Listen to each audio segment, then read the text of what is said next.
Hi friends, నేను మీ అంజని. మీరు చూస్తున్నది ఎస్ఆర్కే తెలుగు ఛానల్. పక్కింట్లో ఏం జరుగుతుంది సిరీస్ కి స్వాగతం సుస్వాగతం. మరి ఈ రోజు మన పక్కింట్లో ఏం జరుగుతుంది విషయం తెలుసుకోబోయే ముందు మళ్ళీ ఒకసారి మీకు అందరికీ కూడాను ఈ సిరీస్ లో ఏంటి ముఖ్యం అనేది చెప్పేస్తానండి. ఇదేంటి అని అంటే అత్తాకోడళ్ళకి జరిగిన గొడవలకి కారణాలు ఏంటి, ఇంకా ఆ సమయంలో మనం ఏ రకంగా బిహేవ్ చేయాలి అనే దాని గురించి చెప్తూ రియల్ స్టోరీస్ అయితే ఇక్కడ నేను మీకు చెప్తున్నాను. రియల్ గా జరిగిన ఇన్సిడెంట్స్ అయితే మరి మీకు జరిగిన అటువంటి రియల్ ఇన్సిడెంట్ ఇక్కడ స్టోరీగా వినాలి అనుకుంటే డిస్క్రిప్షన్ లోని నా ఇన్స్టాగ్రామ్ లింక్ అయితే ఇస్తున్నాను. మీ పేర్లు, మీ ఊరు, మిగతా డీటెయిల్స్ అన్ని కూడా గోప్యంగానైతే ఉంటాయి. నేను చక్కగా అది కుక్ చేసి ఇక్కడైతే నేను స్టోరీగాను ప్రెజెంట్ చేస్తాను. మరి ఇంకెందుకు ఆలస్యం, లేట్ చేయకుండా మన పక్కింట్లో ఏం జరుగుతుంది సిరీస్ కి వెళ్ళిపోదామా? సో ఈ రోజు స్టోరీలోని ఇది 2000 లో జరిగిన ఒక రియల్ ఇన్సిడెంట్ అండి. అయితే అతను ఒక మంచి ఎంప్లాయీ, మంచి కంపెనీలో ఎంప్లాయీ, చాలా డీసెంట్, ఇంకా అలాగే టైం పంచువాలిటీ అన్ని కూడా ఉండేవి. అతనికి మ్యారేజ్ అయ్యి ఒక 15 years అయితే అవుతుంది. ఒక బాబు పాప అయితే ఉన్నారు. వాళ్ళకి మ్యారేజ్ అవ్వగానే పిల్లలు అయితే లేరు. ఒక 10 years కి పిల్లలు అయితే పుట్టారు. బాబుకి ఏమో 3 years ఉంటాయి, పాపకి 5 years అన్నమాట. రీసెంట్ గా వాళ్ళ అమ్మగారు అయితే చనిపోయారు. మరి తనకి పెద్ద దిక్కు అంతా కూడాను వాళ్ళ అక్కే. వాళ్ళ అక్క తను మాత్రమే ఉంటారు. అయితే వాళ్ళ అక్కగారు మరొక ఏరియాలో ఉండడం వల్ల అక్కడికి వెళ్ళిపోతాము, మనం షిఫ్ట్ అయిపోతే బాగుంటుంది కదా, అక్క వాళ్ళ దగ్గర ఉన్నట్టుగా ఉంటుంది అని చెప్పేసి ఇతనైతే షిఫ్ట్ చేయించేశాడు ఫ్యామిలీని షిఫ్ట్ చేయించాడు. కానీ కంపెనీ అక్కడి నుంచి దూరం అన్నమాట. అయినప్పటికీ కూడా అక్క వాళ్ళ దగ్గరలో ఉంటాం కదా అని చెప్పేసి వాళ్ళైతే అక్కడికి షిఫ్ట్ అయిపోవడం జరిగింది. మరి షిఫ్ట్ అయిన తర్వాత ఆయనలోనేదో మార్పు ఈవిడ మెల్లగా గమనిస్తుంది. కంపెనీ నుంచి ఇంటికి రావడానికి ఒక 15 నిమిషాలు 10 నిమిషాలు అయితే పడుతుంది. ఎంత దూరం అయినప్పటికీ కూడా ఒక 10-15 నిమిషాలు అయితే పడుతుంది బస్ మీద వెళ్లి రావడానికి. అయితే అలా కాకుండా అతను ప్రతిరోజు కూడాను ఒక గంట సమయం అయితే లేట్ చేస్తున్నాడు ఇంటికి రావడానికి. కంపెనీ నుంచి ఇంటికి రావడానికి ఒక గంట అయితే టైం తీసుకుంటున్నాడు. ఆవిడకి ఏమీ అర్థం కాలేదు. ఎక్కడికి వెళ్లారు అని అంటే మా అక్కగారి ఇంట్లో ఉన్నాను అని చెప్తున్నాడు. కరెక్ట్ గా అదే సమయానికి ఒకరోజు ఈవిడ గమనిస్తుంది కదా, ఈవిడ వెళ్లి వాళ్ళ అక్కగారి ఇంట్లోనైతే కూర్చుంది. వాళ్ళ వదినతోనైతే మాట్లాడుతుంది. అడిగింది, ప్రతిరోజు మీ తమ్ముడు గారు వస్తున్నారా అని అంటే వస్తాడు, ఈ సమయానికి వస్తాడు అని చెప్పింది. మరి తర్వాత ఆ రోజు అయితే రాలేదు, లేట్ గానైతే వచ్చాడు. అది కూడా వచ్చేసరికి ఆవిడ అక్కడ ఉండడంతో కంగు తిన్నాడు. ఇదేంటి నువ్వు ఇక్కడున్నావు అని అడిగితే ఆవిడ లేదు ఏం లేదు, వదిన గారిని చూడడానికి అయితే వచ్చాను, పదండి ఇంటికి వెళ్ళిపోదాం అని చెప్పేసి ఇంటికి అయితే వెళ్ళిపోయారు. అతని బిహేవియర్ లోని చాలా చేంజ్. ఆవిడతోని సఖ్యంగానైతే ఉండట్లేదు. ప్రతిరోజు ఏదో చిన్న విషయానికైనా గొడవ అయితే ఆడుతున్నాడు. అంతేకాదు, నీ మొహం చూడ్డానికి నాకు ఇష్టం ఉండట్లేదు అని అంటున్నాడు గొడవ ఆడినప్పుడల్లా. అయితే ఇదంతా గమనిస్తుంది. అప్పటి వరకు సుఖశాంతులతోని హ్యాపీగా ఉన్న ఆ ఇల్లు ఒక్కసారిగా ఈయన బిహేవియర్ వలన మారిపోయింది. అయితే మరోపక్క వాళ్ళ అక్క వెనకేసుకు వస్తుంది. ఎన్నిసార్లు ఆవిడకు వెళ్లి ఈవిడైతే కంప్లైంట్ చేసింది, మీ తమ్ముడు టైంకి ఇంటికి రావట్లేదు, లేట్ చేస్తున్నాడు అని చెప్తూ ఉంటే ఎన్నో పనులుంటాయి, దానికి అంతలా అనుమానించేయాలా అంటూ ఆవిడ ఒక మాట అయితే అనేసింది. అనేయడంతో ఇంకా చెప్పడం ఎందుకు ఇలాంటి వాళ్ళతో అని ఆవిడ ఊరుకుంటే ఇంకా రాను ఒక గంటల్లా 2 గంటలుగా మారిపోయింది. ఇంక ఈవిడికి ఎందుకనో భయం వేస్తుంది. ఎందుకు ఇలా చేస్తున్నారు, మీరు ఎవరితోనైనా ఉన్నారా అని ఒకసారి అయితే అడిగేసింది. అడిగితే అతను దానికి సమాధానం ఏం చెప్పాడు అని అంటే, నీకు అనుమానం పిచ్చి పట్టుకుంది, నువ్వు అనుమానిస్తున్నావు నన్ను అంటూ ఆ రోజు కూడా పెద్ద గొడవ అయితే ఆడేశాడు. ఆ తర్వాత మరికొన్ని రోజులకి వాళ్ళకి తెలిసిన ఆవిడ, అంటే వీళ్ళ ఫ్యామిలీ ఫ్రెండ్ అన్నమాట. ఇంతకు ముందు ఆవిడ్ని ఈయన అక్క అని పిలిచేవాడు, అక్కగారు అని పిలిచేవాడు. ఆవిడ బాగా డబ్బున్న ఆవిడ, భర్త అయితే లేడు, ఎవరి దగ్గర ఉంది. అయితే ఆవిడ వేరొక స్టేట్ నుంచి ఈ స్టేట్ కు వస్తూ అక్కడైతే ఉండేదన్నమాట. ఇల్లు అద్దెకి తీసుకొని ఉండేది. వీళ్ళు ఇంతకు ముందు ఉండే ఇంటి దగ్గర అయితే ఉండేది ఆవిడ. అక్కడి నుంచి షిఫ్ట్ అయిపోయి ఈవిడ ఏంటంటే ఇప్పుడు వీళ్ళు ఉంటున్న ఏరియాల దగ్గరికి అయితే వచ్చేసింది. వాళ్ళ ఇంటి దగ్గరికి కాదు, మరొక డీసెంట్ ఏరియాలోకి షిఫ్ట్ అయిపోయింది, పెద్ద ఇల్లు.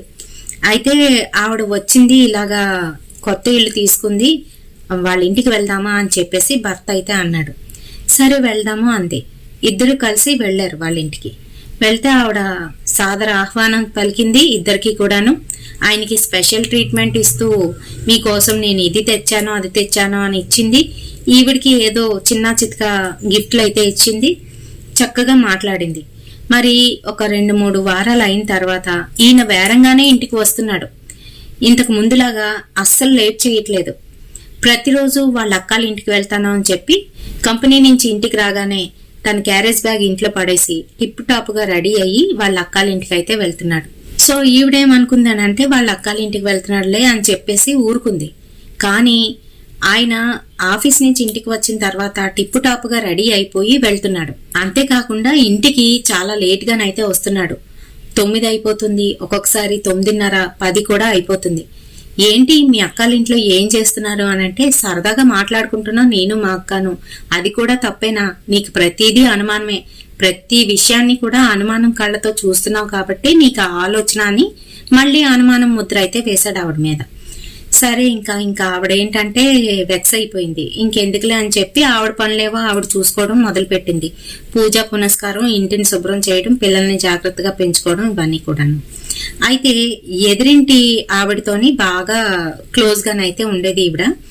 ఆవిడేమో ఒకరోజు ఈవిడ్ని పిలిచి నీతో ఒక విషయం మాట్లాడాలి సుగుణ అనేసి అంది. తను రాబోతుంటే ఇప్పుడు కాదు మధ్యాహ్నం రా అని వాళ్ళతోనైతే చెప్పేసింది. వెళ్ళిపోయింది. సరే ఇంకా మధ్యాహ్నం చేసి ఈవిడ ఖాళీగా ఉన్న సమయంలోని వాళ్ళ ఇంటికి అయితే వెళ్ళింది. వెళ్తే అప్పుడు ఆవిడ నీతో ఒక విషయం చెప్పాలి, నువ్వు తప్పుగా అర్థం చేసుకోకూడదు మరి అని చెప్పిందంట. సరే తప్పుగా అర్థం చేసుకోలేండి, ఏంటి విషయం అని అడిగితే, ఇంటికి అప్పుడప్పుడు ఒక ఆవిడ వస్తుంది కదా, టిప్ టాప్గా రెడీ అయ్యి పెద్ద కారులో వస్తుంది. ఆవిడ 2-3 సార్లు నేను కూడా ఆవిడని చూశాను అని చెప్పిందంట. అవునండి, ఈయన అక్క అని పిలుస్తారు, మాతో బాగా క్లోజు అని సుగుణ అయితే చెప్పిందంట. అదే గాని నిజంగానే సొంత అక్కలాగా చూసుకుంటాడా మీ ఆయన అని అడిగిందంట.